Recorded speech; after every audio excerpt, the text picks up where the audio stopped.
सबसे पहले मैं वैली ऑफ वर्ड्स के आयोजकों का बहुत आभारी हूँ, जिन्होंने एक तरीके से मुझे विवश ही किया कि मैं आ जाऊँ, क्योंकि अब पता नहीं क्यों तमाम इन समारोहों में जाने का मन नहीं करता है। और कभी कभी ऐसा लगता है कि लोगों की बहुत उत्सुकता अपने आप को जानने में, अपने समाज को जानने में नहीं है। फिर भी डॉक्टर चोपड़ा ने और यवनिका ने जिस तरीके से मुझे मनाया बहुत पॉजिटिव संदर्भ में है, तो मैं भी एक तरीके से तैयार हुआ कि मैं उत्तराखंड के समाज के बनने की प्रक्रिया और राज्य की लड़ाई के आगे बढ़ने की प्रक्रिया और पिछले 25 सालों पर भी अपने तरीके से नज़र डाल सकूं। और नज़र डालने के लिए आप सभी आज़ाद हैं अपनी अपनी तरीके से, क्योंकि ये 25 साल आपकी आंखों के सामने गुजरे हैं। इसलिए अगर आप कहीं भीतर से ईमानदार हैं तो आप क्रिटिकल नज़र जो है इन 25 सालों में रख सकते हैं, उपलब्धियों को भी परख के एक ओर रख सकते हैं, और जो नहीं हो पाया उनकी परख कर सकते हैं, और एक इंडिविजुअल के रूप में, एक समाज के रूप में अगले 25 साल का सपना देखने का जोखिम उठा सकते हैं।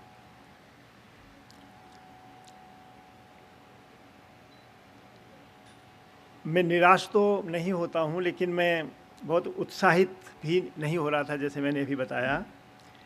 आज की हालात में कभी कभी बोलने को मन नहीं करता है, क्योंकि बोलने का कोई अर्थ जैसा नहीं रह जाता है। तो जो 25 साल हैं उनकी तरफ आलोचनात्मक तरीके से देखने का हक भी है हमारा, सबका कर्तव्य भी है।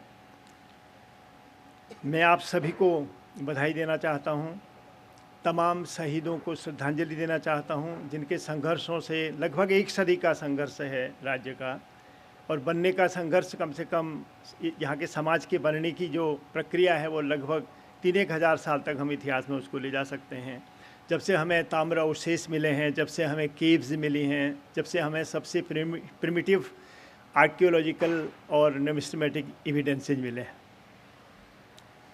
तो इस सब को याद करने की एक तरीके से आज कोशिश होगी। मैं कहना चाहता हूँ कि कौमें जीतती हैं, कौमें हारती हैं, पर निराश नहीं होती।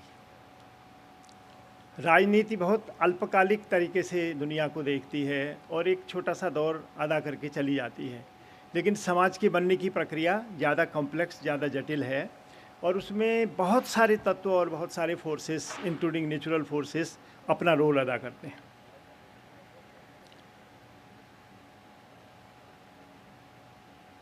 समाज को सतत जुटना पड़ता है।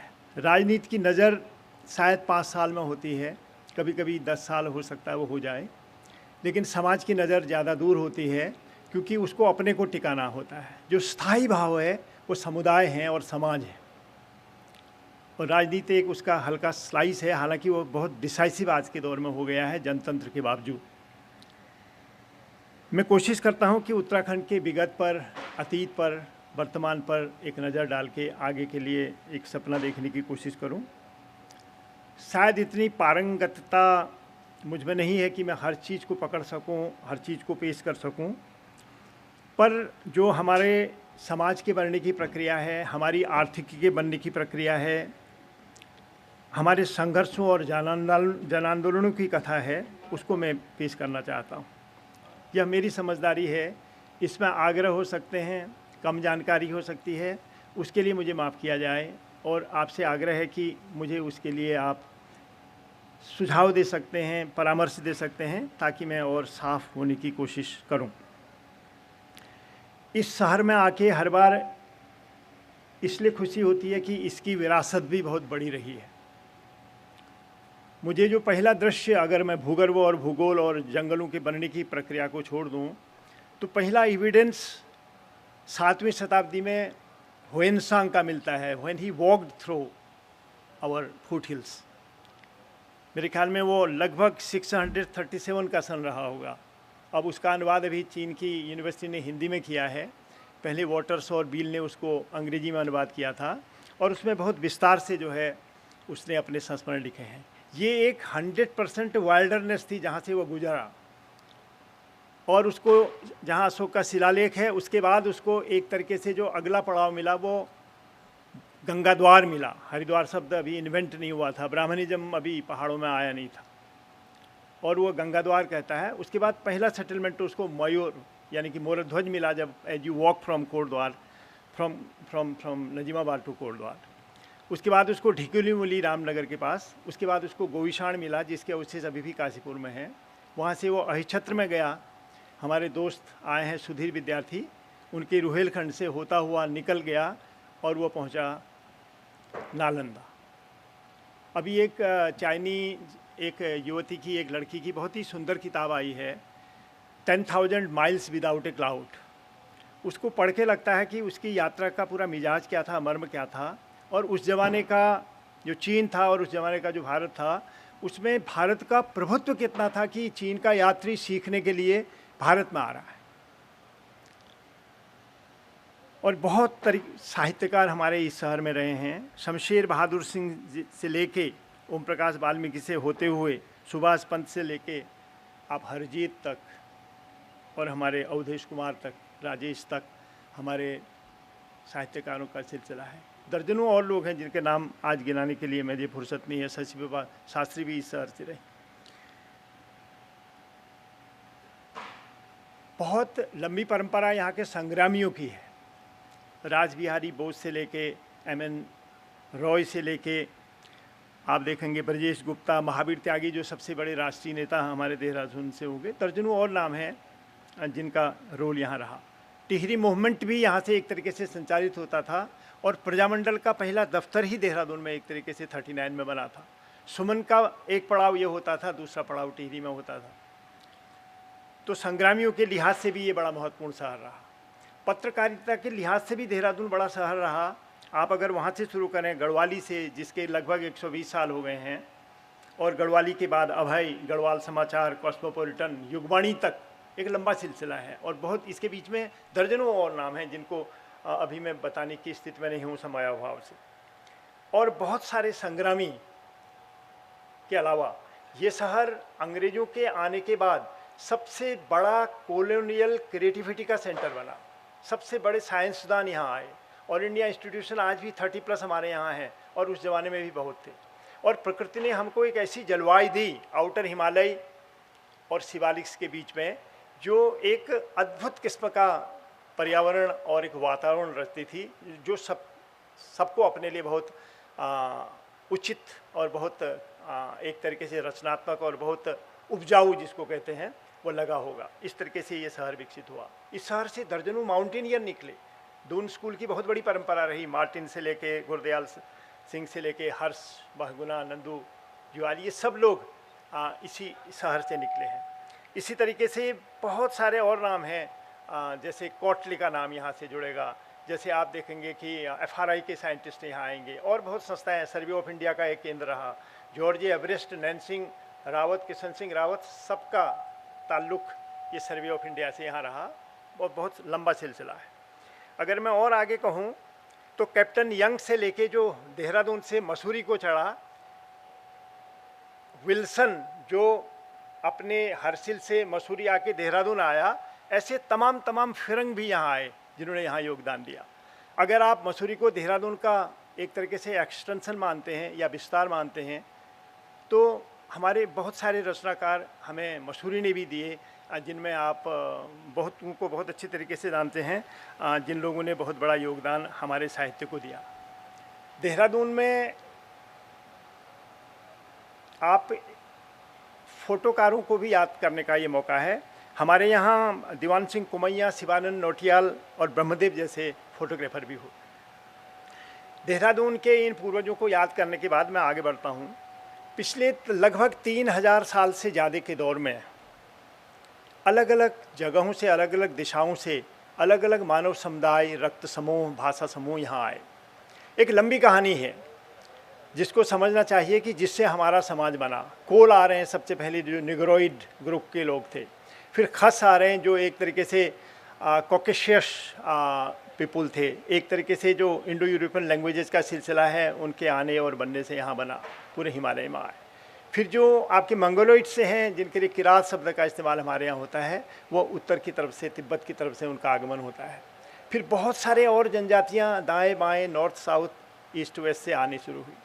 मिडिवल टाइम्स में इंडो गंजेटिक प्लेन से, पूरा भारतीय सब कॉन्टिनेंट से तरह तरह के लोग यहाँ आए, और एक हम बहुत ही मिला जुला एक समाज बने, एक बहुभाषी, एक बहुत अलग अलग तरीके के गहने पहनने वाला, कपड़े पहनने वाला, फूड हैबिट्स वाला हमारा समाज बना। लेकिन रोचक बात यह है कि हमारा समाज, क्योंकि हमारे सबसे पुराने पूर्वज जो गुफाओं के बाद पेस्टोरलिज्म में आए, उसका विस्तार हम यहाँ देखते हैं। मैं जोखिम उठाना चाहता हूँ आप विद्वानों के सामने ये कहते हुए कि उत्तराखंड में, हमारे पहाड़ों में जो एग्रीकल्चर है, it was not invented early. ये एक तरीके से पेस्टोरलिज्म के एक्सटेंशन के रूप में आया, क्योंकि पेस्टोरलिस्ट जब अपने जानवरों को लेकर चलते चलते आए, वो फिर कुछ जगहों में सेटल होना उन्होंने शुरू किया। उन्होंने पेस्टोरलिज्म नहीं छोड़ा, लेकिन वो एग्रीकल्चर में आए, और बाद में एग्रीकल्चर धीरे धीरे विस्तार में आया। और इस तरीके से ही पहाड़ के एग्रीकल्चर को दिखाना चाहिए। शेरे जहाँ पर उनको नदियों के किनारे बने, वहाँ जरूर उन्होंने खेती की, लेकिन ज़्यादा उन्होंने हिल एग्रीकल्चर, एक तरीके से जो खेत बना करके तैयार करने वाला एग्रीकल्चर बनाया। नदियों को वो जानते थे, नदियों से वो डरते थे, नदियों को वो पूछते थे, लेकिन नदियों के मिजाज को समझते हुए अपने सेटलमेंट को बना देते। उन्होंने नदियों के किनारे जबरन कभी घर नहीं बनाए। पुराने जितने हमारे सेटलमेंट हैं, अगर आप मिडिवल जो रिकॉर्ड्स हैं उनको देखेंगे, लैंड ग्रांट्स देखेंगे, और अंग्रेज़ों का जो ट्रेल का 200 साल पहले का सेटलमेंट है 1823 का, उसको देखेंगे, तो हमारे ज़्यादातर सेटलमेंट जो हैं अप हिल एक तरीके से हैं। नदियों के किनारे हम वहीं गए जहाँ लोगों को लगा कि ये सेटल्ड है, लेकिन रिस्क लिया उन्होंने। इवन श्रीनगर को बसाने में हमने रिस्क लिया, जो हमारा सबसे पुराना नगर है, जिसने 3-3, 4-4 बार बहुत बड़ी फ्लड एक तरीके से झेले। तो ये जो अलग अलग जाति समूह, रक्त समूह हमारे यहाँ आए, उन्होंने हमारा इनिशियल एक तरीके से समाज बनाया, जिसमें अंग्रेज़ों के दौर में फिर यूरोप की कौमें हमारे यहाँ आई। उनमें से कुछ हमारे यहाँ बसी, कुछ ने अपने तरीके का कंट्रीब्यूशन दिया। पार्टीशन के समय पंजाब और बंगाल से समुदाय आए, जो इस समाज के हिस्सा बन गए, और इसकी डाइवर्सिटी को उन्होंने बनाया। और सबसे नए एक तरीके से हमारे समाज का जो हिस्सा बने, वो 59 में दलाई लामा के साथ आए हुए वो तिब्बती थे, जिन्होंने एक नया रूप दिया। उनके मन में अभी भी तिब्बत का सपना होगा, लेकिन एक तरीके से वो उपनागरिक हमारे यहाँ के भी बन गए। उन्होंने अपनी लैंग्वेज को, अपने कल्चर को कायम रखते हुए हमारी भाषाओं को सीखा। नैनीताल में तिब्बती कुमाऊनी बोलते हुए दिखाई देते हैं, और यहाँ वो गढ़वाली सीखना शुरू करते हैं। इसी तरीके से चाय के बागानों में जो चीन से लोग आए, उन्होंने गढ़वाली और कुमाऊनी या उत्तराखंडी होना उस ज़माने में सीख लिया था। कुछ ने क्रिश्चियनिटी भी ऑप्ट की, क्योंकि ब्रिटिश पीरियड में क्रिश्चियनिटी भी हमारे यहाँ आई, लेकिन कन्वर्जन हमारे यहाँ बहुत मिनिमल हुआ, जस्ट कुछ थाउजेंड्स में हुआ। इस्लाम धर्म को मानने वाले लोग, जो मुस्लिम भाई हैं हमारे, वो मिडिवल टाइम्स में आ गए। They were invited by our rulers. Srinagar के रूलरों ने, चंपावत के रूलरों ने, अल्मोड़े के शासकों ने, चंद शासकों ने उनको बुलाया। उन तरह तरह के रोल उनको दिए गए, जिनमें चूड़ी से लेके, पेंटिंग से लेके, म्यूजिक के स्कूल से लेके, बहुत सारी चीज़ें उसमें शामिल थी। फिर कभी कभी हमारे मन में होता है कि हम कुमाऊं और गढ़वाल करके उत्तराखंड को बांट देते हैं, और समझते हैं कि इससे पूरा निपटान हो गया और हम उत्तराखंड को समझ लेंगे। मैं कहना चाहता हूं कि कुमाऊं और गढ़वाल की शब्दावली इस्तेमाल करके, जो कभी दो राज्यों के लिए, कभी कुमाऊं कमिश्नरी के पार्ट के रूप के लिए, कभी जिले के लिए इस तरीके से इस्तेमाल होती रही, उससे हमारी उत्तराखंड की समग्र पहचान उजागर नहीं होती है। अगर आप कभी ज़रा सी गहराई से जाएंगे तो भोट, पहाड़ और माल का मतलब तराई, भाबर और दून, ये मिलके हमारा भूगोल बनाते हैं। इसके भीतर फिर बहुत हैं, जैसे भोट के बाद फिर उसके बाद जैसे जौहार है, अलग आइडेंटिटी है, दारमा अलग आइडेंटिटी है, पैनखंडा अलग आइडेंटिटी है, गोपेश्वर का ऊपरवर्ती इलाका। इसी तरीके से टखनौर जो है गंगोत्री का ऊपर का इलाका, सकलाना पट्टी, दानपुर, रवाई, राठ, जौनसार, थरवाट, बुक्साड़, गुमदेश, काली कुमाऊं, पाली पछाऊं, कितनी शब्दावलियाँ हैं जिससे आप उस रीजनल आइडेंटिटी को समझते हैं, जो एक लार्ज का हिस्सा होने के बावजूद भी अपनी एक लोकल पेक्यूलियर विशेषता को लिए हुए है, या एग्रीकल्चर में, या फॉरेस्ट्री में, या पशुपालन में, या किसी और चीज़ में, या जड़ी बूटी में, या ट्रांस हिमालयन ट्रेड वगैरह वगैरह में। ये जो तमाम एथनिक ग्रुप हमारे यहाँ बसे, उनमें शुरू में बड़ी क्लैश हुई, उनमें बड़ा संघर्ष हुआ, फिर धीरे धीरे उनमें समझौता हुआ, और बाद में समन्वय हुआ, और ये सब सभ्यताओं में, सब समाजों में होता है। और फाइनली एक हम एसिमिलेटेड सोसाइटी के रूप में आए। उस सोसाइटी में जातिवाद भी आया ब्राह्मणिज्म के आने के बाद। पैट्रियार्ची बड़ी पावरफुल बनी, इससे दो राय नहीं है, और आज भी कायम है। और पैट्रियार्ची को कायम रखने में इवन महिलाएं भी अच्छा खासा रोल हमारे यहाँ देती हैं मेरे अध्ययन के अनुसार, क्योंकि साइकी ऐसी बनाई है कि पैट्रियार्ची को चुनौती देना एक तरीके से परिवार को चुनौती देना जैसा मान लिया गया। ये सब चीज़ें हमारे यहाँ होती रही, लेकिन समन्वय की प्रक्रिया भी चलती रही, एक दूसरे से सीखना होने लगा। क्योंकि एक जलवायु, एक ऑक्सीजन, एक पानी, एक धरती हमारे पास थी, उसमें इस तरीके का डिवीज़न करना बड़ा एक तरीके से मुश्किल रहा होगा। ये समाज के बनने की प्रक्रिया हमारे यहाँ ही नहीं है, ये अफ्रीका, एशिया, लैटिन अमेरिका, हर जगह इस तरीके की प्रक्रियाएं शुरू हुई। फिर डायनेस्टिक हिस्ट्री हमारे यहाँ आती है। पुणिंदा आए, कतूरी आए, बम आए, परमार आए, लेकिन जो मिडिवल दो बड़ी डायनेस्टी थी हमारे यहाँ, कुमाऊँ में चंद डायनेस्टी और गढ़वाल में परमार डायनेस्टी। कुमाऊँ में चंद डायनेस्टी की शुरुआत चंपावत से होती है, फिर वो अल्मोड़ा आते हैं लगभग 1550 60-65 के बीच में, जिसमें एक प्रकार से अकबर का शासन चल रहा था। रुद्रचंद तो अकबर का कंटेम्पोररी था। अगर आप कभी आईने अकबरी से गुजरेंगे तो राजा रुद्रो ऑफ कुमाऊँ करके उसमें जिक्र आता है, गढ़वाल के राजा का जिक्र उसमें आता है। गढ़वाल शब्द का इस्तेमाल अभी नहीं आया है, लेकिन अजय पाल एक डोमिनेंट किंग के रूप में हमारे यहाँ आता है। तो फिर श्रीनगर और अल्मोड़ा दो हमारे कैपिटल बने। आपको देखना होगा उन लोगों ने भी बड़ा स्ट्रगल किया कि काली कुमाऊँ एक केनो, चंपावत एक कोने पर हो जाता था, तो इसलिए वो अल्मोड़ा में आए। उससे पहले उन्होंने बम और अन्य जो छोटे शासक थे उन सबको जीतते हुए अल्मोड़ा को केंद्र बनाया। इवन वो रुद्रपुर आए तो रुद्रपुर रुद्रचंद के नाम पर है, जो अकबर का कंटेम्पोररी था, जो अकबर के दरबार में लगभग समझिए आप 1587 में लाहौर गया था। उसमें दिल्ली और सिकंदरा वगैरह अभी बनना शुरू नहीं हुए थे। गढ़वाल में जो राजधानी थी वो चांदपुर गढ़ी से शुरू हुई। उसके बाद उनको लगा कि ये किनारे हो गई है, बगल में कुमाऊँ राज्य चंद राजाओं का बॉर्डर था, तो वो देवलगढ़ शिफ्ट हुए। फिर उनको लगा कि देवलगढ़ आइसोलेटेड हो गया है, then they shifted to Srinagar. तो श्रीनगर हमारा ओल्डेस्ट टाउन है, जिसने हर कम से कम 3-4 बार बहुत बड़ी कीमत अपने होने की चुकाई, और अलकनंदा ने ऐसा लगता है कि जैसे कि बदला लिया हो उसको। और इस तरीके से ये मिडिवल किंगडम चले, और उसकी लंबी कहानी है, बहुत किताबें हैं, उनको आप हमें पढ़ना चाहिए, कम से कम 25वें साल में तो पढ़ना ही चाहिए। 1790 में एक नई इवेंट हुई, और ये था गोरखा ज़िले से जो इमर्ज हुए थे गोरखा एम्पायर, वो किस तरीके से काठमांडू को जीतते हुए आगे बढ़े। पहले उन्होंने 24 को जीता, 24 छोटी छोटी किंगडम थी, फिर 22 को जीता, 22 छोटी छोटी किंगडम थी, और फाइनली दे रीच्ड कुमाऊँ इन 1791। बड़ा मज़ेदार है कि यूरोप के इतिहास में नेपोलियन का आना और यूरोप के इतिहास से नेपोलियन का जाना, गोरखों का यहाँ आना और गोरखों के यहाँ जाने की क्रोनोलॉजी से मिलता है। ये संयोग है, लेकिन ये सिंबॉलिक भी है, क्योंकि इस बीच में ईस्ट इंडिया कंपनी जैसा एक नया एलिमेंट हमारे यहाँ आने वाला है, जो न सिर्फ अपने ज़माने को बनाने में बहुत कामयाब रहा पहाड़ों में, बल्कि जिसके बहुत सारी चीज़ों को फॉलो करने के लिए, मानने के लिए हम लोग विवश हुए आफ्टर 47, जब हमने उनसे मुक्ति पाई है, जब हमने उनसे इंडिपेंडेंस पाई। यहाँ पर एक बड़ी रोचक बात है कि गोरखों का शासन बहुत दुर्भाग्यपूर्ण रहा। उनकी टैक्सेशन की प्रणाली, न्याय प्रणाली बहुत बहुत अप्राकृतिक थी। इसलिए आज भी कुमाऊँ में गोरख्योल, और अगर गढ़वाल में आएँ तो गोरख्याण, और अगर आप और आगे चले जाएं हिमाचल में तो गोरखशाही, नादिर शाही, हिटलर शाही की तर्ज में, आज भी वो हमारे फोकलोर में जीवित है। स्लेवरी बहुत ज़्यादा थी, मनुष्य बिका करते थे।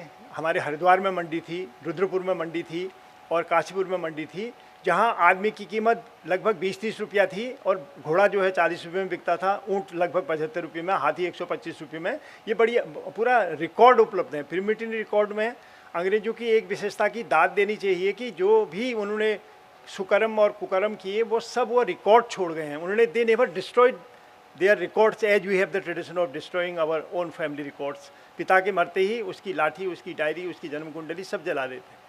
They should be the part of history, क्योंकि फैमिली हिस्ट्री कम्युनिटी हिस्ट्री को बनाती, कम्युनिटी हिस्ट्री रीजन की हिस्ट्री को बनाती है, और रीजन की हिस्ट्री देश की हिस्ट्री को बनाती है। जब नीचे से उगना सीखेंगे तो कोई राष्ट्रीय इतिहास बन सकता है, ऊपर से अगर थोपेंगे तो कोई राष्ट्रीय इतिहास बन नहीं सकता है। ये सोचने की बात है। खैर, जब ये गोरखों का आना हुआ तो ये एक बड़ी इवेंट थी, क्योंकि फ्यूडलिज्म तो हमारे यहाँ भी था चंदों के और परमारों के दौर में, लेकिन ये फ्यूडलिज्म एक नए किस्म का था, क्योंकि गोरखों का फ्यूडलिज्म मिलिट्री फ्यूडलिज्म था और उसमें पूरा माइट इज राइट था। चंद परमाणु के फ्यूडलिज्म में कहीं पर एक गुंजाइश थी समझौते की, हालांकि एक्सप्लोटेशन उसमें भी था, क्योंकि फ्यूडलिज्म यूरोप का हो कि हमारा यहाँ हो। मार्क ब्लॉक आप लोगों ने पढ़ा होगा या बचपन में यूनिवर्सिटी डेज में पढ़ा होगा कि फ्यूडलिज्म का जैसा रूप वहाँ था उसी तरीके का रूप हमारे यहाँ भी था। गोरखों का रूप मिलिट्री फ्यूडलिज्म था, और इस मिलिट्री फ्यूडलिज्म के कारण गोरखे जो थे वह एक 25 साल तक एक हिमालयन एम्पायर को बनाए रख सके, जबकि हिमालयन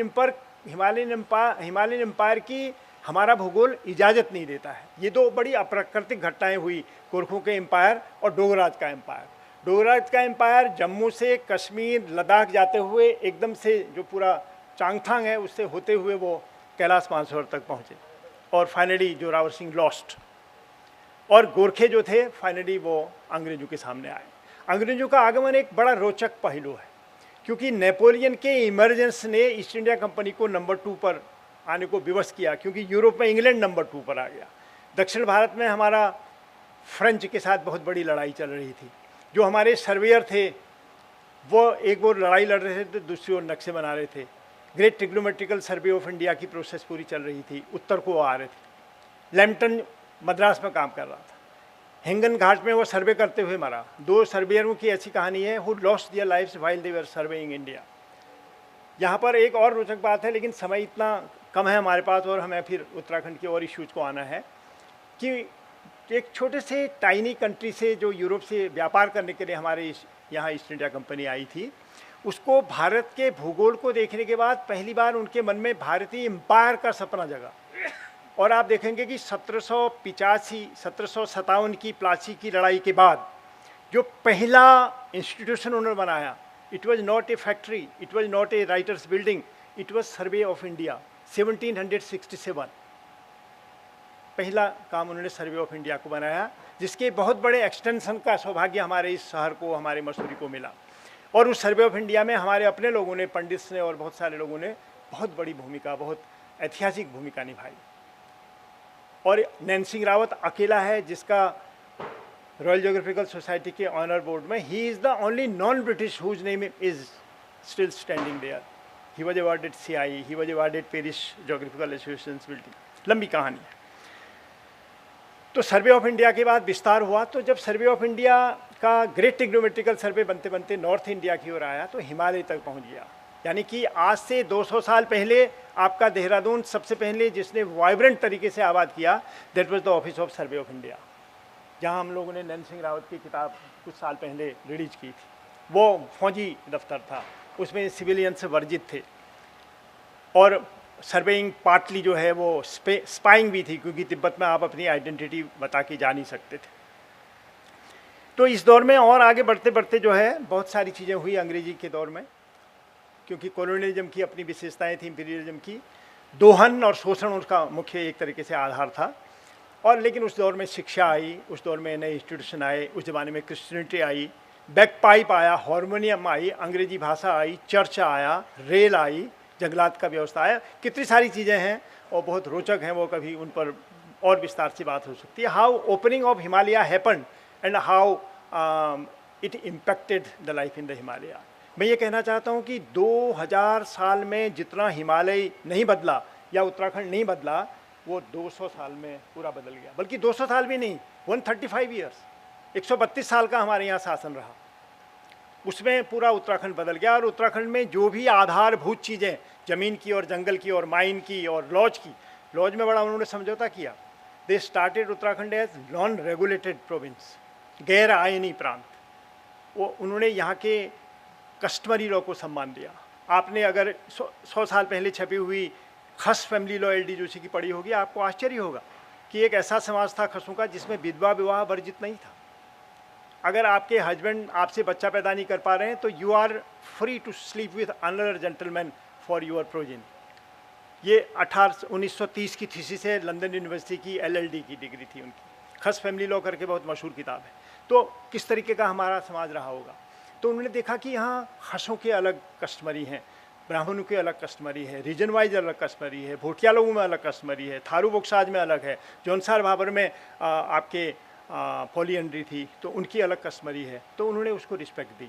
1787 में जाके इट बिकेम शेड्यूल्ड डिस्ट्रिक्ट, और बाद में शेड्यूल्ड डिस्ट्रिक्ट से भी फ्रीडम स्ट्रगल के बाद हम मुक्त होने लगे, और 1820 के बाद धीरे धीरे हम उससे फ्री हुए। बड़ी लंबी इंटरेस्टिंग कहानी है। डॉक्टर ठोलिया ने एडमिनिस्ट्रेटिव हिस्ट्री पर जब काम किया था, ही टच्ड मैनी ऑफ थिंग्स, और जब वो फुर्सत से लिखने के लिए तैयार हुए, वी लॉस्ट हिम, तो बहुत सारी चीज़ें रह गई। Nobody else has come yet to tackle with these things.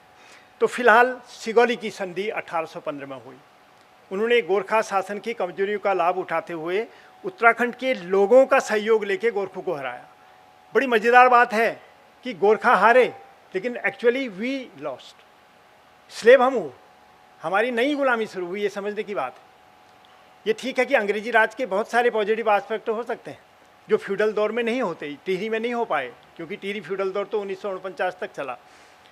लेकिन रोचक बात यह है कि उसको हमने एक नया राज्य की बात समझी। लेकिन जो 1815 बल्कि 16 के अप्रैल के महीने में सिगौली, जो बिहार के बॉर्डर में है, नेपाल बिहार के, वहाँ जो ट्रीटी हुई वो सिगौली की संधि थी। सिगौली की संधि में साफ साफ ये कहा गया था कि हम क्या क्या व्यवहार जो है अपने कुमाऊँ, उस ज़माने में ब्रिटिश कुमाऊँ शब्द था, उसके साथ करेंगे। वो 18-20 सूत्र हैं, एटकिंसन के रजिस्टर में पढ़े जा सकते हैं। हर्षदेव जोशी की जल्दी मृत्यु हो गई।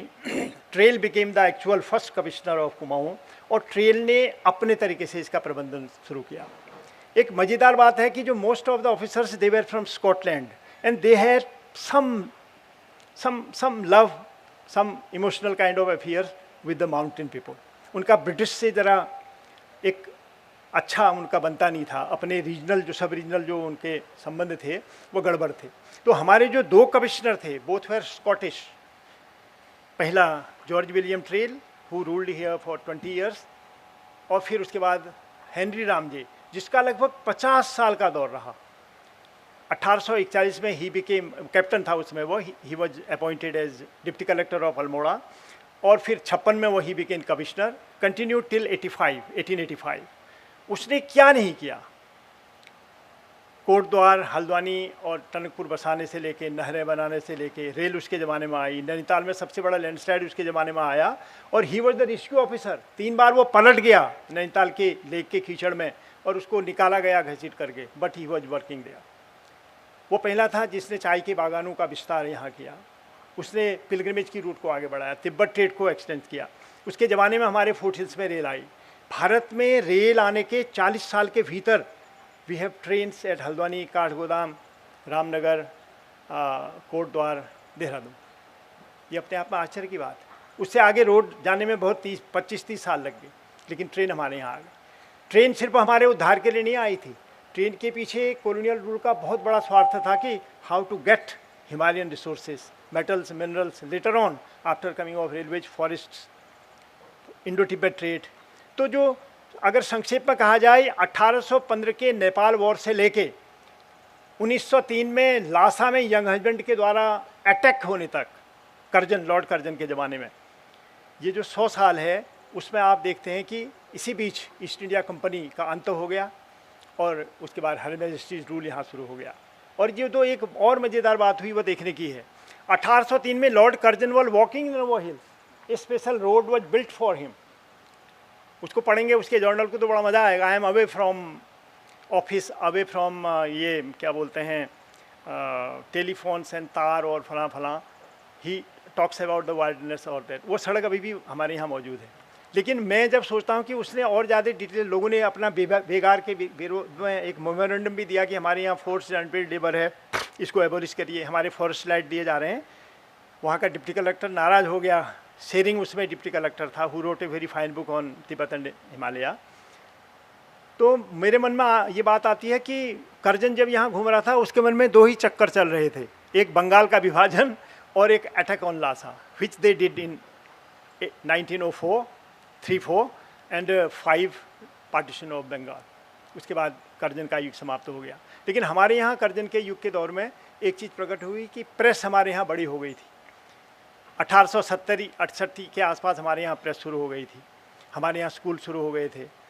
हमारे यहाँ एक तरीके से जो कैंटोनमेंट 1826 में मसूरी, 1841 में आपका नैनीताल बसना शुरू हो गए थे। 3 बड़े कैंटोनमेंट आए, यहाँ एक कैंटोनमेंट आया देहरादून शहर के अलावा चक्रोता, फिर लैंसडाउन आया, फिर रानीखेत आया। अल्मोड़ा में ऑलरेडी कैंटोनमेंट था। गोरखों से इतना भय था उनको कि उन्होंने चंपावत लोहाघाट में भी एक फोर्ट को, एक कैंटोनमेंट को बनाए रखा।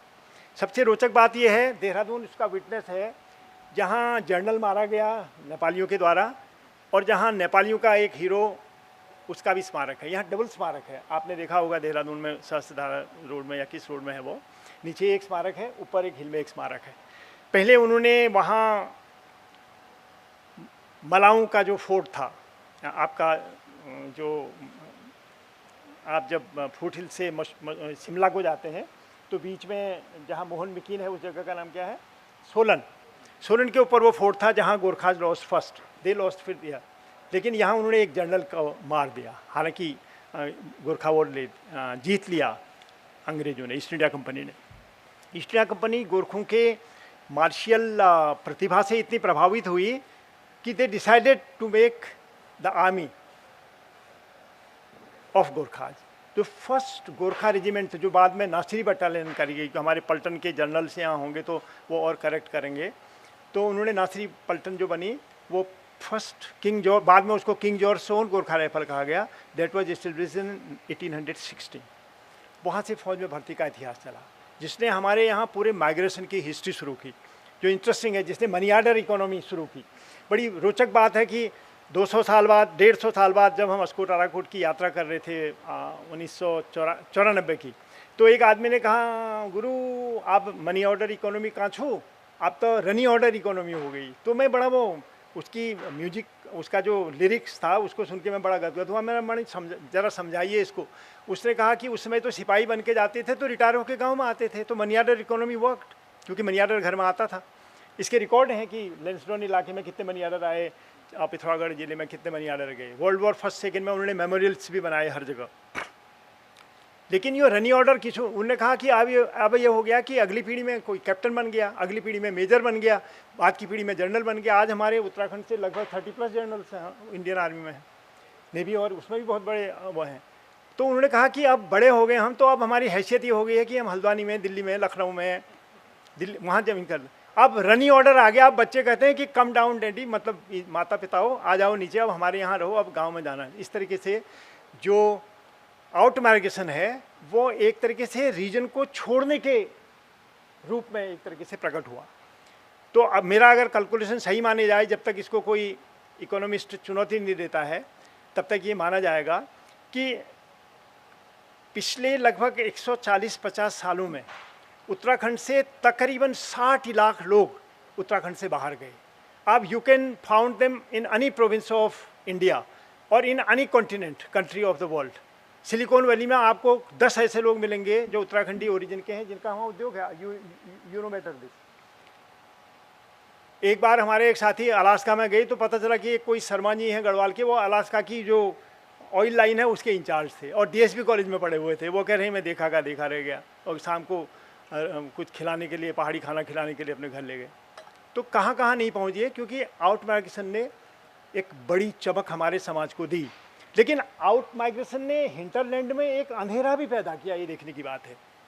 आप कल्पना कीजिए, एक माँ अपने बच्चे से, एक पत्नी अपने पति से और बच्चे अपने पिता से 1-1, 2-2, 3-3 साल के लिए बिना उनके हैं, तो इस वियोग को, इस अब्सेंस ऑफ मेल्स को आप इकोनॉमिक्स की भाषा में कैलकुलेट ही नहीं कर सकते हैं। तो एक इस आउट माइग्रेशन ने एक अंधकार हिंटरलैंड में पैदा किया, जिसको हम अब तक नहीं समझ पाए। तो अगर माइग्रेशन नहीं होता तो कितने सारे फूल नहीं खिले होते उत्तराखंड से जो बाहर निकले, एक से एक।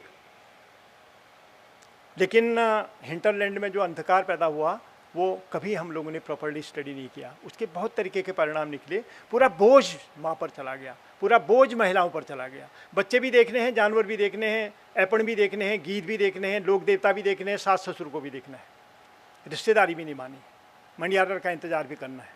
हफ्ते में 1 दिन मनी ऑर्डर देने के लिए आता है, महीने में 1 बार मनी ऑर्डर आता है। मनी ऑर्डर पहुँचता रेगुलर था। तो ये एक इस आउट माइग्रेशन को हमने आज़ादी के बाद से एक्सेलरेट कर दिया। और कोरोना पीरियड में जो 3 लाख लोग लौटे, उनमें से हम 10,000 भी लोगों को यहाँ रोक नहीं पाए, क्योंकि we didn't have any vision, alternative सोच हमारा नहीं था। ज़मीन पर तो हम सोच ही नहीं पाए पिछले 25 सालों में, मेरा ये मानना है। खैर आगे बढ़ गए, फ्रीडम स्ट्रगल का दौर चला, एक से एक हीरो हमारे, एक छोटे से इलाके ने इंडियन फ्रीडम स्ट्रगल को इतना कंट्रीब्यूट किया, आप कभी तुलना करेंगे तो इतना नहीं आएगा। तो फिलहाल अंग्रेज़ों के आने तक और अंग्रेज़ों के जाने तक हम एक ऐसा समाज थे जिसकी बहुत भाषाएं थी। आज हम तकरीबन वहाँ आ गए हैं जहाँ हम 18 भाषाएं, सैकड़ों लोक देवता, तमाम तरीके के गहने वगैरह पहनने वाले लोग हो गए।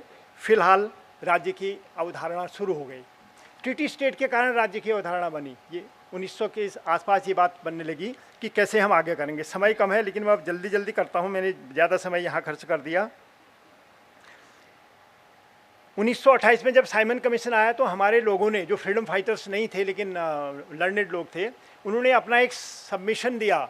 उसमें यह कहा कि we want separation not isolation. उनका ये कहना था कि हमारा एक पेक्यूलियर भूगोल है, उसमें उसको हम अपने तरीके से प्रबंध करना चाहते थे। वही राज्य का एक कारण बना और आगे को गया। कांग्रेस के बहुत सारे नेताओं ने इसके बारे में कहा, नेहरू कमेटी ने इसको डिस्कस किया 29 में, फिर जब स्टेट रिऑर्गेनाइजेशन हुआ उस पर भी हुआ। फिलहाल लंबे 100 साल की संघर्ष के बाद ये आगे बढ़ा। हम राष्ट्रीय स्ट्रीम में ज़रूरत से ज़्यादा थे तो हमारे यहाँ क्षेत्रीय दल नहीं बन पाया। पीसी जोशी ने जो कुमाऊं संकल्प बनाया उसका आकर्षण बहुत ज़्यादा नहीं हुआ। गढ़वाल के महाराजा ने जो उत्तराखंड परिषद बनाई उसमें भी बहुत आकर्षण नहीं हुआ। उत्तराखंड क्रांति दल भी हमारे यहाँ बना, उसको जितना सपोर्ट मिलना चाहिए था नहीं मिला, लेकिन उसने उत्तराखंड के कॉज को आगे बढ़ाया। और फाइनली बहुत शहादतों के बाद, 43 शहादतों के बाद, अनेक बलात्कारों के बाद, दमन के बाद 1994 में ये सब हादसा, ये घटनाएं हुई। हमारे यहाँ जो है सरकार बनी, लगभग 10-11 मुख्यमंत्री हमारे यहाँ निकल गए हैं, इतनी सरकारें बन गई हैं। और राज्य के बहुत सपने हमारे यहाँ थे। एक अपराध मुक्त, व्यभिचार मुक्त, नशा मुक्त उत्तराखंड की बात थी। उत्तराखंड के आंदोलन का मर्म और शहादतों की कदर तभी हो सकती थी। महिलाओं और बच्चों और ग्रामीणों की तरफ मुखातिब उत्तराखंड की बात होती थी। बराबरी के समाज की ओर जाता हुआ, अपने दलितों, जनजातियों और अल्पसंख्यकों को अपने समाज की अतिरिक्त चमक समझता हुआ समाज, ऐसी कल्पना हमारी उस ज़माने में होती थी। इसलिए हमने एक बार 371 की भी डिमांड की थी। पर्यटन के जो तत्व हों वह तीर्थाटन से कुछ सीखें। ऐसा ना हो कि पर्यटन तीर्थाटन को दबोच ले, जैसा कि अभी हमारे यहाँ स्थिति हो गई है। रोजगार हो, प्रवास भी हो तो अर्थपूर्ण हो, भनमौजवा बन के न जाएँ, हम कुछ अच्छा शिक्षा प्राप्त करके जाएँ, आदि आदि। दुनिया को फतह न भी करें तब भी एक आत्मसम्मानजनक जीवन प्रवास में और पहाड़ में अपना बिता सकें, आदि आदि। इन सब के बारे में आप सब लोग जानते हैं। मैं ज़रा समय ज़्यादा अपील करूँगा, माने कि 8 पॉइंट हैं जिनको मैं बहुत ही संक्षेप में करूँगा। सबसे पहले संसाधनों का सवाल है। पहला ज़मीन है, फिर जंगल है, फिर पानी है। तो मैं कह रहा हूँ कि ज़मीन जो है सबसे बड़ी चुनौती है। 5% ज़मीन रह गई होगी एग्रीकल्चरल लैंड हमारे यहाँ। जो लास्ट हमारे यहाँ सेटलमेंट हुआ था, अगर पुराने सेटलमेंट को छोड़ दें तो वो सेटलमेंट 58 से लेकर 64 तक हुआ था। और उस सेटलमेंट के बाद 40 साल में वो सेटलमेंट होना चाहिए था। संस्कृति कला परिषद की जब मीटिंग नरेंद्र तिवारी जी ने की थी, हम लोग संयोग से, सौभाग्य से उसके मेंबर थे उस समय, तो हमने छेड़ा उनसे कि संस्कृति तो तब रहेगी जब ज़मीन रहेगी, तो आप लैंड सेटलमेंट तो करा दो, आपके रहते हो जाएगा। वो मुस्कुराए, उन्होंने कहा बहुत कठिन काम है, बहुत मुश्किल तलब काम है। और फिर कान में उन्होंने कहा, बहुत प्रभावशाली लोगों ने ज़मीनें दबोची हुई भी कहा उन्होंने। Narendra Tiwari spoke this. और ये आपका जो सेक्रेटरीट की भवन है उसके नीचे ग्राउंड फ्लोर में कोई हॉल था, उसमें मीटिंग हो रही थी। तो जो 2002-3 में जो सेटलमेंट हो जाना चाहिए था वो अब तक नहीं हुआ।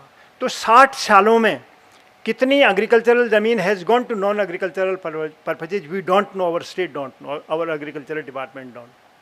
अभी भी जानने को बेचैन नहीं है। उसको छेड़ेगा कोई नेता, कोई मुख्यमंत्री, कोई सरकार उसको नहीं छेड़ेगी। तो लैंड एक ऐसा इश्यू है जो आपकी पहचान से जुड़ा हुआ है। अगर लैंड गई, ज़मीन गई, आपकी पहचान गई।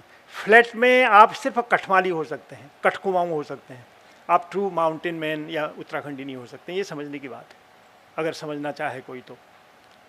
फ्लैट से आपकी सांस्कृतिक पहचान नहीं बनती। ज़मीन का होना बहुत ज़रूरी है, उसमें पेड़ का होना ज़रूरी है, उसके बगल में चारागाह का होना ज़रूरी है, धारे का होना ज़रूरी है, नौले का होना ज़रूरी है, आपके मुर्दा घाट का, आपके घराट का होना ज़रूरी है। तो इसलिए पनघट गोचर कॉमन्स में हम बहुत रिच थे। तो कॉमन्स हम सोचते थे कि नए राज्य में रीइन्वेंट होंगे, सुरक्षा होगी, उसमें हम फेल हो गए। संसाधनों में बहुत कम ज़मीन है। नारायण दत्त तिवारी और खंडूड़ी जी ने बड़े निर्णय लिए थे 200, 250, 500 वाला, उसको बाद की सरकारों ने एकदम से डाइल्यूट कर दिया, ख़त्म कर दिया। युवाओं ने, महिलाओं ने, राजनीतिक पार्टियों ने अनेक बार डिमांड की कि हमारे यहाँ भू एक्ट बने। भू एक्ट नहीं आया हमारे यहाँ। वो क्या बोलते हैं, क्या कानून आया, वो यूसीसी बोलते हैं उसको, क्या बोलते हैं, क्या कहते हैं उसको पूरा, uniform civil code. Uniform civil code एक नेशनल फेनोमेना है, हमारे संविधान का ड्रीम था। वो देश के स्तर पर लागू होना चाहिए। कोई सरकार में दम है तो उसको करना चाहिए। स्टेट में नहीं हो सकता वो, आप सोचिए उसके बारे में। उतना ध्यान अगर हमारा भू कानून में दिया होता तो हमारी बची खुची ज़मीन बचती, एक पुंगड़ा बचता, आपका चारागाह बचता। ये बहुत महत्वपूर्ण सवाल इसलिए है कि देहरादून और हल्द्वानी आके हमारी महिलाएं रोगग्रस्त होने लगी हैं। जो महिला जंगल, ज़मीन और ये सब कामों से जुड़ी हुई थी, वो एक फ्लैट में अब फंसी हुई है। आप हल्द्वानी के अस्पतालों को और यहाँ के अस्पतालों का सर्वे किए, हमारी ये वाली जनरेशन की माताएं जो माइग्रेट हुई, वो अभी अपने हेल्थ इश्यूज़ को लेके प्रॉब्लम है, क्योंकि वो एक्लेमेटाइज नहीं हो रही हैं। जैसे आप कस्तूरे को नीचे लाते हैं तो 7,000 से नीचे आके उसकी डेथ हो जाती है। ये दशा हमारे समाज को भुगतनी पड़ रही है। तो ज़मीन का मुद्दा बड़ा था, ये नहीं हो पाया है, इसकी ओर ध्यान। जंगल 64% जंगल हमारे यहाँ है, तो जंगल अभी भी कम्युनिटी के नहीं हो पाए। कम्युनिटी के हो पाए का मतलब ये नहीं है कि हमारे जो पेरेनियल जंगल हैं वो इकोलॉजिकल रोल अदा करें, लेकिन गांव के पास एक वन पंचायत तो हम डेवलप कर सकते हैं जिसमें गांव का प्रभुत्व हो, गांव उसका संचालन करे, गांव उसका एडमिनिस्ट्रेट करे। अभी आपने देखा होगा कि बिनसर में 6 लोगों की मृत्यु हुई।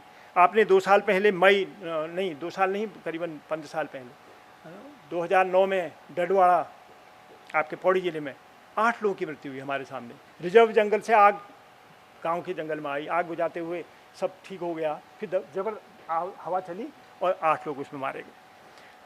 तो जंगलों को रीइन्वेंट करने की बात थी और फॉरेस्ट को कॉलोनियल जो समझदारी है उससे बाहर निकालने की बात थी। एक तरीके से कस्टोडियन स्टेट को होना था, वन विभाग को एक लीड रोल अदा करना था। और आप अगर 80% रिजर्व फॉरेस्ट को इकोलॉजिकल रोल के लिए, कार्बन सिंक के लिए छोड़ रहे हैं, तो जो छोटी सी वन पंचायत बना रहे हैं, क्योंकि वनों पर निर्भरता बहुत कम हो गई है। 80 लाख लोग अभी गैस के चूल्हे में खाना बना रहे हैं हमारे यहाँ। अगर हमारी जनसंख्या अभी मान लिया 125 करोड़ हो गई है, तो 80 लाख लोग लगभग, इसको और क्लियरली आप RTI से हम पता कर सकते हैं, इतने लोग गैस पर आ गए हैं। तो गैस पर आने से जंगल पर दबाव बहुत कम पड़ा है। मसूरी में आपने देखा होगा कि बिल्डिंग के बनाने में जंगल कट रहे हैं, लेकिन आपके ईंधन के लिए जंगल नहीं कट रहे। चारा खरीदने लगे हैं लोग बाग नीचे से, पैक्ड वाला भी, बहुत सारा फर्क हुआ है। तो जंगल का प्रेशर कम हुआ है, उसको हम सुनियोजित कर सकते हैं आदि आदि। जंगल के और बहुत से पक्ष हैं। अब जल आता है जल्दी जल्दी में। जल में हमने, अंग्रेजों ने जल को कभी प्राइवेटाइज नहीं किया, स्टेट ने टेक ओवर नहीं किया। 1930 में जब कुमाऊं लॉ कमेटी बनी तो लॉ कमेटी ने ये सुझाव दिया कि हम जल लेने की तैयारी करते हैं और घराट में टैक्स लगाएंगे, कुछ बड़ा हुआ। लेकिन फिर वो फ्रीडम स्ट्रगल के दबाव के कारण वो नहीं हो पाया और आज़ादी के बाद जल पर सरकार का कब्जा हो गया। जल निगम, जल संस्थान और जो ये क्या आया था, एक स्वजल आया था, इन्होंने जल के डिस्ट्रीब्यूशन का बहुत बड़ा काम किया, लेकिन they never thought about creating water, conserving water. बहुत बड़े काम हमारे साथियों ने इस पर किए हैं कि पानी को कैसे रोकें, कैसे बचाएं और फिर डिस्ट्रीब्यूट करें। ये सिर्फ डिस्ट्रीब्यूशन के लिए आए। कभी कभी ये हुआ कि जो एक फायर लाइन बनाता था, जो गधेरा, उसका पूरा का पूरा पानी पाइप से आपने कस्बे में या गांव में पहुंचा दिया। जो एक नेचुरल फायर लाइन वो गधेरा बनाता था, वो नहीं बना पाया। ये बिनसर में मैं पिछले ही हफ्ते देख के आया और पहली बार बाँच के जंगलों में आग जलती हुई दिखाई दी, जो पहले सिर्फ चीड़ में होती थी। अब मैं उसके कैलकुलेशन में नहीं जा रहा हूँ। तो वनों, और तीसरा जो हमारा अगला रिसोर्स है वो वन्यता है, वाइल्डरनेस। वाइल्डरनेस एक तरीके से जितने हमारी संपदाएं हैं उनका समुच्चय है, उनका एक क्या कहेंगे उसको, कॉन्ग्लोमरेट, जिसको जियोलॉजी वाले कहते हैं ना, उनका कॉन्ग्लोमरेट है वो। एक झरना है, एक नदी है, एक पहाड़ है, एक दर्रा है, एक जंगल है, 4 बुरांस हैं, 5 प्योली हैं, एक न्योली ऊपर से बांस रही है। ये मिलके वाइल्डरनेस बनाते हैं। वाइल्डरनेस की रचना कोई प्लानिंग कमीशन, कोई सरकार, आप हम नहीं कर पाते हैं। हम सिर्फ सौभाग्यशाली हैं कि हमें ये मिलती है प्रकृति के द्वारा। इसको कंजर्व करने में we have tremendously failed. Biodiversity में हम फेल हो गए। जो हमारा स्टेट एनिमल है उसको जान के लाले पड़े हुए हैं, वो बेचारा हाई एल्टीट्यूड में है, वहाँ तक उसके पीछे पड़े हुए हैं लोग बाग, और वो एनिमल तो बना रहेगा हमारा चिन्ह, लेकिन वो जंगल में रहेगा कि नहीं रहेगा इसकी चिंता हमारे यहाँ नहीं है। ओरांज भी कब तक खिलेगा, अब दिसंबर में खिलने लग गया। जो क्लाइमेट चेंज का दबाव है वो अलग तरीके से है। तो वन्यता, जैव विविधता, आपने सुना होगा कि 24% देश में जंगल है टोटल। हमारे यहाँ अभी भी 64 से 70% क्षेत्र जो है। यूपी में जितना एग्रीकल्चरल लैंड है जो इंडिविजुअली ओन्ड है 70%, हमारे यहाँ उतनी लैंड जंगलात के अंतर्गत है। अगर आप हर गांव को एक वन पंचायत देते हैं तो हमारा पूरा जंगल जो है वो इकोलॉजिकल रोल के लिए रहता है। उसके प्रति उदार दृष्टि आपकी होनी चाहिए। आपने कहा जहाज आएगा काट दो, आपने कहा फ्लाईओवर आएगा काट दो, आपने कहा ये छाया हो रही इसके नीचे वो पानी बेचता है, वो चमड़ी वो जूते में पालिश करता है, काट दो, हल्द्वानी में जैसे किया। तो इतनी निर्दयता और निर्ममता से विकास कार्य आगे को नहीं हो सकता। एक पेड़ को लगाने में, यानी कि वो पेड़ ऐसा था जो आपके काठगोदाम के चौराहे पर कटा, जो मुझे लगता है कि बिशप हैबर को देखा हुआ था, हु विजिटेड कुमाऊं इन 1824, जिसने लॉर्ड कर्जन को काठगोदाम से ऊपर जाते हुए देखा था, जो 1903 में ऊपर को गए, जिन्होंने जवाहरलाल नेहरू और महात्मा गांधी को 29 में, 35 में और 40 में वहाँ आते हुए देखा था। वो पेड़ उन्होंने काट दिया। उस तरह से समझौता कर सकते थे। अगर 4 फीट वहाँ पर सड़क कम हो जाती कौन सा अनर्थ हो जाता। तो एक जरा सी सेंसिटिविटी, एक जो संवेदनशीलता जो है वो प्रशासन, नेताओं, राजनीति में जरूर चाहिए। विकास का मतलब एक खड़ंजा बना देना ये नहीं है। विकास का मतलब उस भूगोल के साथ तादात्म्य बनाते हुए कोई रास्ता बनाओ, ये है। अंग्रेजों ने भी तो खड़ंजे बनाए थे, आदि आदि। तो फिलहाल जो वन्यता और वाइल्डनेस है ये बड़ा वो है। और आपको पता है कि पूरी दुनिया का 3% है हिमालय सिर्फ, और हम 10% बायोडाइवर्सिटी को रिप्रेजेंट करते हैं। उसमें हम उत्तराखंड के लोग भी शामिल हैं।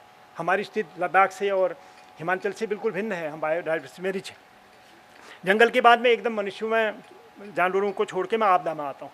आपदा एक बड़ा संकट है। मैं ब्रीफली बहुत कहता हूँ। बहुत सारे भूकंप हमारे यहाँ हैं जो पूरी तरीके से प्राकृतिक हैं, जिनकी भविष्यवाणी नहीं हो सकती है। लेकिन भूस्खलन और बाढ़ें जो पहले नेचुरल थी वो अब मैन मेड हो गई। जैसे 1893 की जो 94 की जो अलकनंदा की फ्लड थी वो पूरी की पूरी नेचुरल थी। लेक बनना भी, लेक का टूटना भी, पार्शियल लेक टूटी थी तब।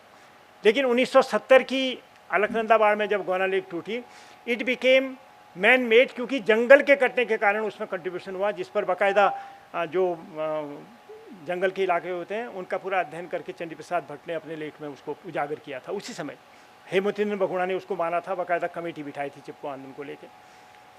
और आपने देखा 2013 में किस तरीके का ट्रीटमेंट जो है अलकनंदा ने किया, क्योंकि उसमें अब सड़कों के मलबे ने और टनलिंग से निकले मलबे ने और हाइडल्स ने ज़बरदस्त भूमिका निभाई। और रवि चोपड़ा कमेटी को अगर कभी आप पढ़ेंगे, जो कि आप नहीं पढ़ेंगे अभी, लेकिन आँख खोलने वाली है।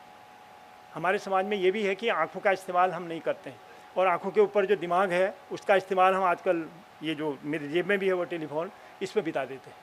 तो समाज आपका उर्वर कैसे बनेगा जब आप तथ्यों को नहीं जानेंगे, एनालिटिकल माइंड नहीं लगाएंगे और अपना एक कोई पॉइंट ऑफ व्यू नहीं बनाएंगे। आप जरूरी थोड़ी है कि हमसे सहमत हों या हमारे विशेषज्ञों के सहमत हों, लेकिन आप कोई तो पॉइंट ऑफ व्यू बनाइए। आप निर्दलीय कैसे हो सकते हैं, आप निरपेक्ष कैसे हो सकते हैं, आप तटस्थ कैसे हो सकते हैं, ये सोचने की बात है 25वें साल में तो विशेष रूप से। और बहुत कहानियाँ हैं। आपने धराली से थराली तक की कहानी सुनी है। अभी आपने छेनागाड़, डमारगाड़ में 9 लोग जो मारे गए उनकी बात सुनी होगी। सहस्त्रधारा में आपके आंखों के सामने 10 लोग मरे हैं। आपके मन में यह बात आया कि जंगल की थिनिंग हो गई, आपके मन में ये बात आई कि जो देहरादून से मसूरी की सड़क है उसमें बहुत मलबा खुदा है, वो सब एक साथ आया। अगर उसमें मान लिया 24 घंटे के भीतर 200-300 मिलीमीटर बारिश होती है तो वो पूरा वॉश करके ले जाएगा। खनन पूरे जगहों में हो रहा है। मैं अभी छोड़ दे रहा हूँ, हाई कोर्ट ने डिसीजन दिया है बागेश्वर के लिए, लेकिन तब दिया है जब 50 साल में वो पूरा इलाका नष्ट हो गया। एवलांच और हिमस्खलन के बारे में सुना होगा। एक नया बिहेवियर हाई एल्टीट्यूड ने किया है। जिस द्रौपदी के डांडा में पिछले 50 साल से NIM, Nehru institute of mountaineering के पर्वतारोही अध्ययन कर रहे थे, वहाँ एक दिन 4 अक्टूबर 2019 को 29 यंग लोग जो माउंटेनियर बनने जा रहे थे भविष्य के, पता नहीं कितने एवरेस्टर उसमें से होते, कितने नंदा देवी में जाते, दे ऑल पेरिस्ड टुगेदर। 29 लोगों की मृत्यु हुई। पहली बार NIM के लोग कहते हैं कि पहली बार ऐसा हुआ, हम तो इतने सालों से वहाँ कर रहे थे। तो ये हाई एल्टीट्यूड ने एक नए किस्म का, आपने माणा वाली घटना सुनी होगी 2 साल पहले, माणा में कैसे मजदूर वगैरह दब गए थे। फिर आता है विकास। विकास में सड़क को बहुत बड़ा मानते हैं, और सड़क बहुत बड़ी चीज़ है। सड़क की तड़फ हमारे समाज में बहुत पहले से रही। और इसलिए उस ज़माने में उसने तिब्बत के लिए सड़कें बनाई, रोहिलखंड से चाहे 4 ही सड़कें बनाई, हरिद्वार श्रीनगर से लेके बद्रीनाथ तक, और यहाँ रोहिलखंड से लेके आपके तिब्बत तक की सड़कें उस ज़माने बनी। गोरखू ने एक इस तरीके की सड़क बनाई जो काठमांडू से लेके कांगड़ा तक की सड़क थी, जिसमें उनकी डाक वगैरह जाती थी। It continued for around 10-12 years. अंग्रेजों ने फिर फर्दर उसको किया, और हमारे यहाँ सड़कों की इतनी थी, पैदल सड़कों की भी तड़प थी और बाद में मोटर सड़क की भी तड़प थी। पहली सड़क हमारे यहाँ रेलवे स्टेशन से कैंटोनमेंट के लिए बनी, Haldwani to Ranikhet, Kotdwar to Lansdowne और देहरादून टू चक्रोथा, और जगह के लिए सड़क नहीं बनी। इवन मसूरी के लिए नंबर 2 किया गया। नैनीताल के लिए बाद में सड़क गई, पहले रानीखेत के लिए बनाएगी, क्योंकि कैंटोनमेंट का एक अलग मायना होता है सड़क से जुड़ने का। और फिर उसके बाद आपने सुना होगा 36 सन में जब गोविंद वल्लभ पंत की सरकार बनी तो हमारे यहाँ एक सड़क मंजूर हुई। लोगों ने डिमांड की कि जो लेंसडाउन है उसको पौड़ी से जोड़ा जाए। अपर गढ़वाल ने वहाँ से लड़ाई की कि नहीं, हमें चौखुटिया से जोड़ा जाए, क्योंकि उनकी मार्केट हल्द्वानी और रामनगर हुआ करती थी। पूरा गढ़वाल बंट गया। किसी के मन में नहीं आया कि दोनों सड़कों की मांग करो। तो गौरदा, एक अल्मोड़े के बड़े मशहूर कवि थे, उन्होंने कहा कि मतलब दोनों सड़क के लिए लड़ो गढ़वाल वालों, तुम आपस में क्यों लड़ रहे हो, दोनों सड़क मांगो। और बाद में दोनों सड़कें मंजूर हुई, प्रॉब्लम उसकी हल। आपने भूख हड़ताल सड़क के बारे में सुना होगा, बद्री केदार को जोड़ने वाली, फिर उसमें बस चलाने के लिए हुई। तो ये सड़क का और बांध का, और उसके बाद खनन का, फिर जंगलों के कटान का, फिर शिक्षा का, ये बहुत सारी चीज़ें छोड़ते हुए मैं पर्यावरण में जल्दी मैं करता हूँ। बहुत नाजुक है हिमालय, सेस्मिक गैप एरिया में है ये, हमारे गेंसी से लेकर डॉक्टर बल्दिया तक कहते हैं। RIS फैक्टर भी है, रिजर्वायर इंड्यूस्ड फैक्टर है। उसके बाद सेस्मिक गैप एरिया का मतलब है जहाँ 150-200 साल से बड़ा भूकंप नहीं आया है, तो हमें सावधान होगा। आप कल्पना करिए कि उत्तराखंड की जनसंख्या का 25% जमुना और गंगा के दोआबे में यहाँ रहता है। अगर भूकंप हमारे करीब में उसका कभी एपिसेंटर होता है तो देहरादून का क्या हाल होगा, आप सोचने की बात है। और हमारे यहाँ तो ऊपर भी 5-5, 6-6 मंजिले मकान बन रहे हैं। तो ये इन्वायरमेंट के बहुत सारे एस्पेक्ट हैं जो देखी जाएँ। तो मेरा कहना है कि नेशनल सिक्योरिटी और इकोलॉजिकल सिक्योरिटी दोनों ही वो हैं। आर्थिक परिदृश्य, ज़मीन का बहुत सारे इसमें मुद्दे हैं जिनको मैं छोड़ रहा हूँ। ज़मीनें बिक रही हैं, ये भी मैं छोड़ दे रहा हूँ, भूगोल भी छोड़ दे रहा हूँ। शिक्षा संचार के बहुत सारे पक्ष थे, चलो अब मुझे इसको लेख के रूप में लिखना पड़ेगा। मैं आता हूँ अब सीधा मीडिया में। यहाँ पर 2 पॉइंट है, मैं ख़त्म कर दूँगा इसके बाद। एक मीडिया से पहले मैं एक नाजुक पक्ष को लेना चाहता हूँ। महिलाओं और बच्चों के प्रति जो उदार दृष्टि बननी चाहिए थी वो अभी नहीं बनी है। नंबर 1, अंकिता भंडारी मामले में हमारे समाज का न पिघलना हमारी निर्ममता और हमारी निर्जीवता का उदाहरण, हमारी अमानवीयता का भी उदाहरण है। उस बेटी में अपनी बेटी को न देख पाना बहुत शर्मनाक है, मैं कहना चाहता हूँ। फिर भी देखा बहुत उन्हें, और उन्होंने बाकायदा बहुत प्रोटेस्ट की। इवन नैनीताल में प्रदर्शन किया उन्होंने, हाई कोर्ट में प्रदर्शन किया, कोटद्वार के निर्णय आने तक प्रदर्शन किया। कितने प्रभावशाली व्यक्ति उसमें थे उसको हमारी सरकार एक्सपोज नहीं कर सकी। ये जगदीश चंद्र की अल्मोड़े में एक दलित की हत्या हुई, उसने अंतर्जातीय विवाह किया। दलित माता का भोजन का प्रसंग आया। अब मुसलमानों वाला प्रसंग मैं इसलिए छेड़ना चाहता हूँ कि इसको कोई छेड़ना नहीं चाहता है, आप उसके बर्रे में हाथ नहीं डालना चाहते। मैं कहना चाहता हूँ कि आपने उनको डोम नगर का नागरिक बना दिया। अनेक मुसलमान यहाँ ऐसे हैं जो हम में से बहुत सारे लोग उनसे पहले यहाँ आ गए। मैं देख रहा था कि जो ब्राह्मणों का माइग्रेशन है वो कुछ 16वीं-17वीं शताब्दी तक होता रहा। ये 15वीं-16वीं शताब्दी में आ गए हैं लोहाघाट में, और यहाँ श्रीनगर में, और फिर बाद में अल्मोड़ा में। इन्होंने होली के कल्चर को बनाया, इन्होंने क्लासिकल होली के संगीत को यहाँ फैलाया। ये चूड़ियाँ बनाते थे, हमारे पूर्वज दादी और माताओं ने इनके हाथ से चूड़ियाँ पहनी हुई हैं, और मैंने अपने बचपन में अपनी दादी को खान साहब से चूड़ियाँ पहनते हुए देखा है। ये हमारे समाज के पार्ट थे। देवर कुमाऊनी स्पीकिंग और गढ़वाली स्पीकिंग, आप मस्जिद देख सकते हो। खुदाई को पूछते थे, जागर लगाते थे। हमारे सलाम वालेकुम वाला गीत सुना होगा आपने, केशव अनुरागी का, ये सब हमारे यहाँ चलते थे। मैं ये पूछना चाहता हूँ कि ये नए निजाम में तो नहीं आए थे यहाँ, ये चंपावत अल्मोड़ा में पहले आ चुके थे, श्रीनगर में पहले आ चुके थे। रामलीलाओं में रामलीलाओं की अभ्यास नहीं होता था, रामलीलाओं की तालीम होती थी, और ये तालीम ये हमारी मुस्लिम बिरादरी करती थी। तबले में वो निष्णात, मसकबीन में वो निष्णात थे। देहरादून में कितने सारे मिलेंगे, और वहाँ तक मिलेंगे आपको। उसके बाद होलियों की बैठकों में वो होते थे। अल्मोड़े के दर्शनी पुतले जो हैं ये लोग बनाते थे, दशहरे के जागर लगाते थे। सैयद बाणी उनके यहाँ गाई जाती थी, सलाम वालेकुम। केशव अनुरागी का ये गीत सुन सकते हैं। 2 उदाहरण और हैं जिनमें मुस्लिम नहीं है, लेकिन मुस्लिम के प्रति जो हमारा प्रेम था उसका उदाहरण है। चंद सिंह गढ़वाली ने निहत्थे पठानों पर गोली चलाने से 23 अप्रैल सन 1930 को पेशावर में इनकार किया था। ये किस्सा खानी बाज़ार वहीं पर थी, जिसके बगल में राज कपूर और दिलीप कुमार के घर अभी भी नेशनल प्रिजर्व के रूप में रखे हैं उन्होंने, वहाँ पर गोली चली थी। Chand Singh Garhwali refuse to fire upon Pathans, यानी कि हमारा समाज ऐसा कॉन्जीनियल था, उसने बादशाह खान पर गोली चलते हुए नहीं देख सकता था, वो उसने प्रोटेस्ट की। और दूसरा और अनोखा उदाहरण है अल्मोड़े के पंत परिवार की कन्वर्टेड क्रिश्चियन बनी हुई लड़की Irene, how she fell in love with Liaquat Ali Khan who became the first prime minister of Pakistan. कैसे उसको मादरे पाकिस्तान का टाइटल मिला, ये आश्चर्य की बात है। अल्मोड़े की ये ब्राह्मण लड़की, उनको एक प्यार मोहब्बत जो है किस तरीके से देश के पार्टीशन के साथ पाकिस्तान ले गया और वहाँ मादरे पाकिस्तान हो गए। ये उदाहरण हमारे हिंदू मुस्लिम रिश्ते के हैं। अगर पार्टीशन हुआ, हमारी राजनीति फेल हो गई, अंग्रेज़ों की कूटनीति सफल हो गई, तो इसके लिए हमारी पीढ़ी जिम्मेदार नहीं है ना। अभी उनको सज़ा क्यों दी जा रही है, मैं ये कहना चाहता हूँ। इधर उपक्षेत्रीयता की शब्दावली बहुत आई है। कुमाऊँ गढ़वाल हमने इतना कभी नहीं सुना, देसी पहाड़ी कभी नहीं सुना हमने, ठाकुर ब्राह्मण कभी हमने नहीं सुना, हरिजन सवर्ण, मैंने ये शब्दावली लगभग मेरी जनरेशन भूल गई थी। ये बहुत हरी हो रही है और ऐसा लगता है कि हमें पहले से कोई कैंसर था, अब वो दोबारा उजागर हो रहा है, ऐसा फील होता है। ये उपलब्धियाँ नहीं हैं, मैं कहना चाहता हूँ। और ये सरकारों को, मुख्यमंत्रियों को ये समझना चाहिए, ये उपलब्धियाँ नहीं हैं। उपलब्धियाँ इनसे अलग होती हैं। उपलब्धियाँ सार्वजनिक चमक देती हैं, सूरज की तरह सबका जो होता है। उपलब्धियाँ कभी भी सीमित नहीं होती हैं, मैं ये कहना चाहता हूँ। पत्रकारिता में सीधे चला आता हूँ मैं। मीडिया में हर दौर में दलाल होते हैं, मीडिया में हर दौर में बिचौलिए होते हैं। पहले भी होते थे, भारचारण होते थे। भारचारण बेचारे राजा की प्रशंसा करते थे, लेकिन जनता की काटनी नहीं करते थे हमारे यहाँ। ये मशहूर था, हमारे यहाँ हो गए, अंग्रेजों के दौर में भी थे कुछ। हमारी बड़ी परंपरा रही है इसकी, सिविल उसकी। आपने सुना होगा कि 12 मासा और बात बोलोगी आदि कुछ चैनलों के प्रति बहुत एक, जिसको कहेंगे बहुत ही अपमानजनक और न मानने लायक बात हमारी सरकार ने कही थी। उनमें वो क्या क्या पता नहीं देखने लगे थे। तो जो मैं कहना चाहता हूँ वो ये है कि बहुत तरीके के जो जिहाद पैदा कर दिए गए हैं, वो लोग भूमि का बंदोबस्त नहीं कर पा रहे हैं, लेकिन भूमि जिहाद का चर्चा कर रहे हैं। इसी तरीके से वो थूक वाला कुछ जिहाद है, कुछ और सुना मैंने बहुत, क्योंकि मैं फेसबुक पर नहीं हूँ, सोशल मीडिया में नहीं हूँ, तो मेरी नॉलेज बहुत दरिद्र हूँ मैं इस नॉलेज के मामले में, तो बीच में झक मार के मुझे उसको देखना पड़ा था। तो मीडिया की इतनी बड़ी परंपरा रही है कि इसी देहरादून में गढ़वाली जो 1905 से शुरू हुआ था, उसके संपादकों में तारादत्त गैरोला थे। तारादत्त गैरोला खुद जो थे, सरोड़ा सभा जो ब्राह्मणों की सभा थी, रसोई ब्राह्मणों की सभा थी, उसके अध्यक्ष थे, लेकिन at the same time he was the editor of Garhwali. तो गढ़वाली में उन्होंने सरोड़ा सभा के मेंबर थे। तो गढ़वाली के जो एक दूसरे इनके बहुत ही अच्छे सहयोगी थे, सत्यशरण रतूड़ी, उनको बड़ी चिढ़ थी, ये संपादक है और सरोड़ा सभा की बात करता है।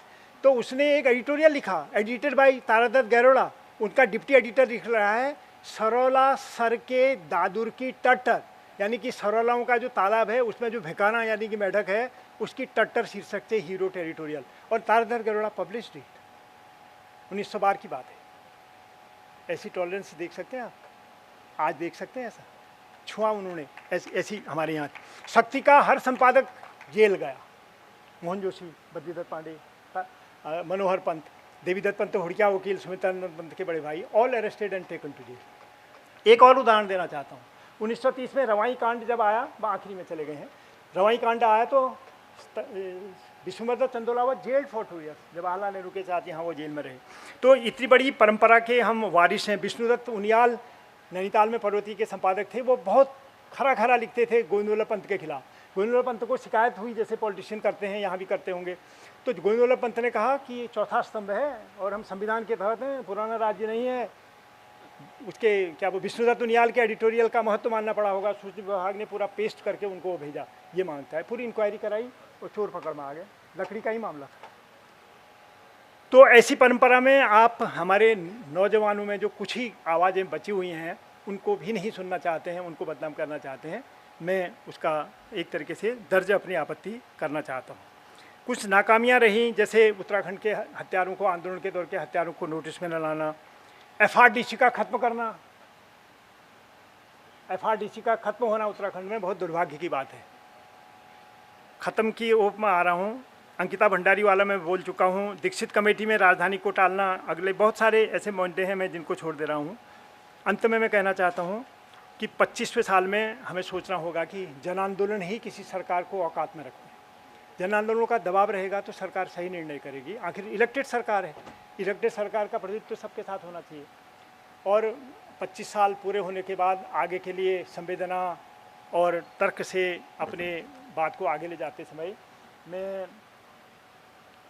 एक बहुत ही मशहूर शायर है, उनकी 2 लाइनों के बाद अपनी बात समाप्त करता हूँ। ये शायर को आप समझ जाएंगे कौन है करके, दुष्यंत कुमार हैं। इस नदी की धार से ठंडी हवा आती तो है, इस नदी की धार से ठंडी हवा आती तो है, नाव जर्जर ही सही लहरों से टकराती तो है। इस नदी की धार से ठंडी हवा आती तो है, नाव जर्जर ही सही लहरों से टकराती तो है।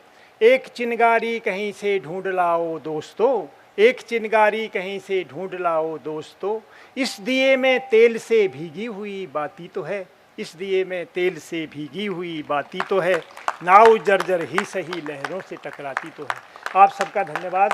आपके धैर्य को मैं वो देता हूँ। अनुशासनहीनता के लिए मैं माफ़ी चाहता हूँ।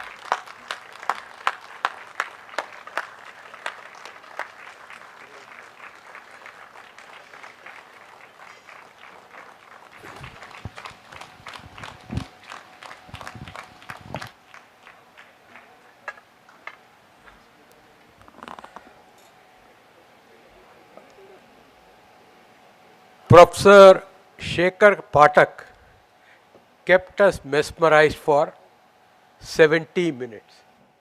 70 minutes. People, places, process, progress. We didn't give him time to talk about pollution. So that is the journey. So please give him a big round of applause.